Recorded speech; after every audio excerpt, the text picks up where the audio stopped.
رات کے 9 بج رہے تھے. میں اسکول آفس میں بیٹھا پیپر چیک کر رہا تھا جب دروازے پر دستک ہوئی. میں نے پیپرز ایک طرف رکھے اور دروازے کی طرف بڑھا.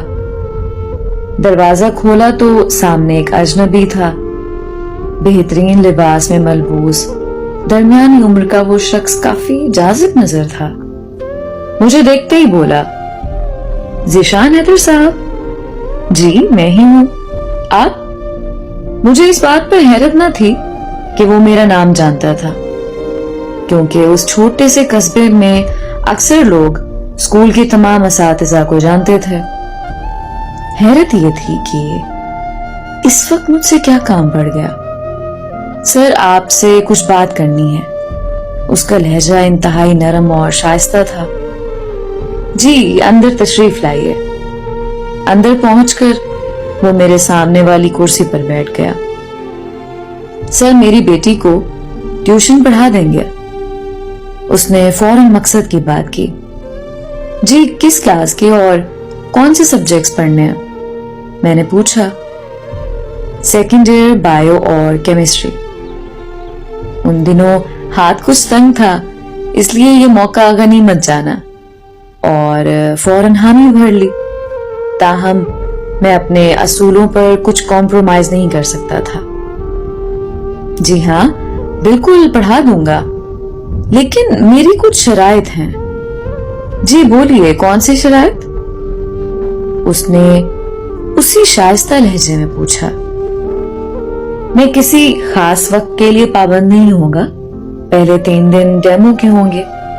اگر آپ کی بیٹی مطمئن ہو جاتی ہیں تو فیس کی بات بعد میں کریں گے. چلیں جیسے آپ کو مناسب لگے. کل پھر میں اسی وقت آپ کو لینے آؤں گا. یہ کہہ کر وہ اٹھ کھڑا ہوا. میں دروازے تک اس کے ساتھ گیا.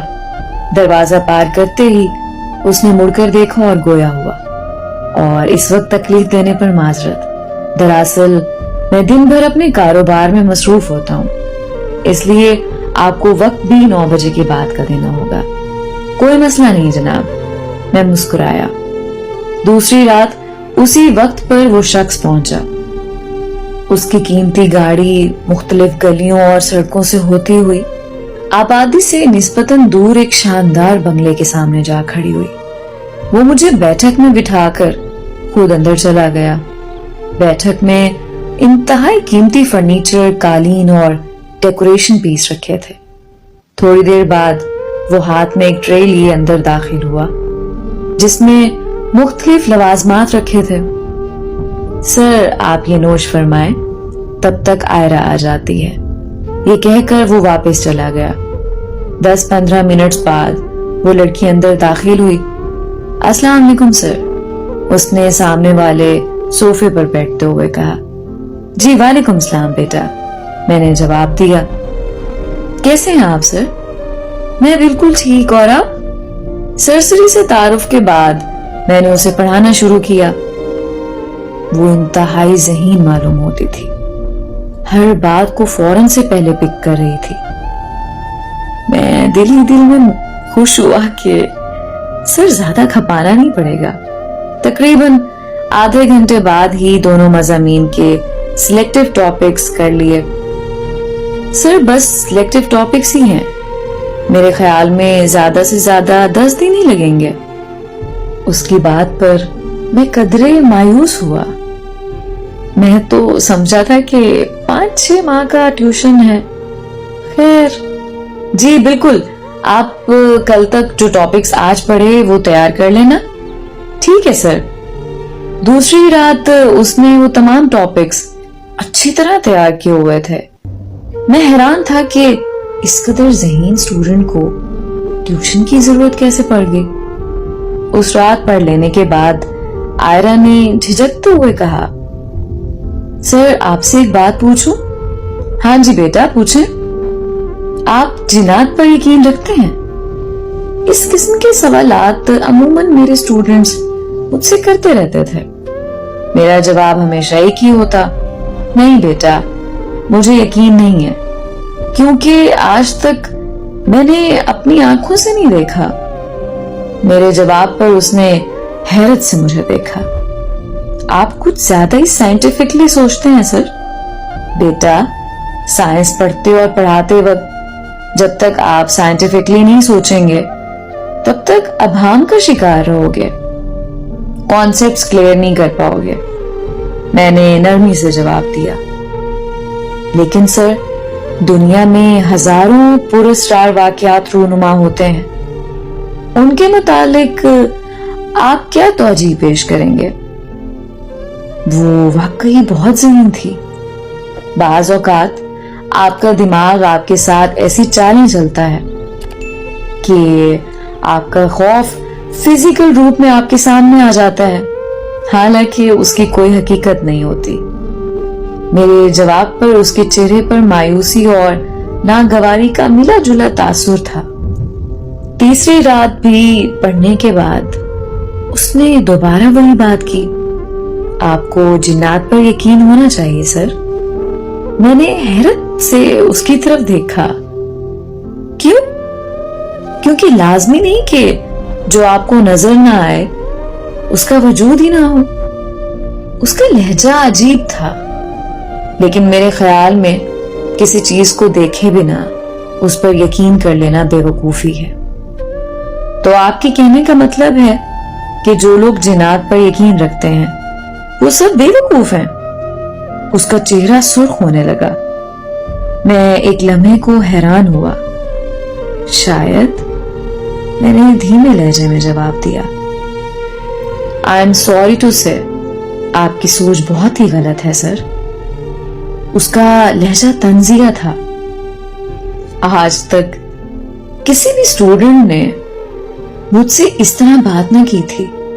تاہم میں نے برداشت کا دامن تھامے رکھا.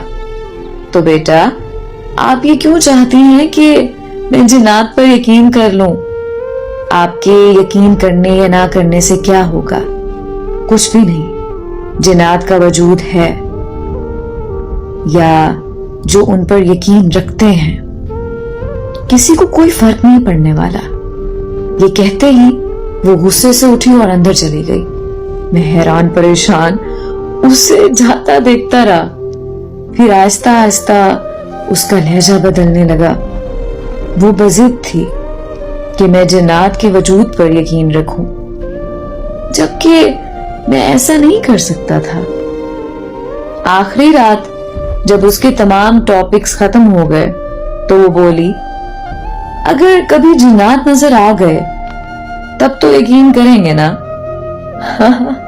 بیٹا, جس چیز کا وجود ہی نہ ہو وہ نظر کیسے آئے گی؟ میں ہنسا. یہ کیا آپ نے چیز لگا رکھی ہے سر؟ جنات کوئی چیز نہیں, مخلوق ہیں آپ کی طرح. اس کی آنکھیں ایک دم سے سرخ ہونے لگی. مجھے ایک لمحے کو ایک عجیب سا خوف محسوس ہوا. اچھا چھوڑیں اس بات کو, آپ کے ٹاپکس مکمل ہو گئے. امید ہے اپنی خواہش کے مطابق میڈیکل میں داخلہ مل جائے گا آپ کو. میں نے بات بدلنے کی کوشش کی. اور امید ہے آپ کو جنات پر یقین آ جائے گا. اس نے طنز کیا. نہیں, مجھے تو نہیں آئے گا یقین. میں نے اپنے تئیں مذاق کیا. عجیب گھمنڈی انسان ہے آپ. یقین نہیں کرنا تو نہ کریں, لیکن یوں خدا کی مخلوق کا مذاق تو نہ اڑائیں. اس کا لہجہ اچانک جارحانہ ہو گیا. آنکھیں سرخ انگارہ اور چہرے کی رنگت غصے کی شدت سے بدلنے لگی. مجھے اس سے خوف آنے لگا. تبھی اس کا والد اندر داخل ہوا. کیا ہوا آئرہ؟ کچھ نہیں بابا, میرے ٹاپکس ختم ہو چکے ہیں. سر سے کہہ دیں کہ کل سے نہ آئے. یہ کہتے ہی وہ غصے سے کانپتی ہوئی اندر چلی گئی. مجھے لگا جیسے وہ آئرہ نہ تھی جسے میں پڑھا رہا تھا. معذرت چاہتا ہوں سر, میری بیٹی غصے کی تیز ہے. اس شخص نے دھیمے لہجے میں کہا. کوئی بات نہیں جناب. اس کے بعد وہ مجھے واپس اسکول چھوڑ گیا. وقت دینے پر آپ کا بہت بہت شکریہ. آپ کی فیس کل آپ کو مل جائے گی. یہ کہتے ہی وہ شخص واپس لوٹ گیا.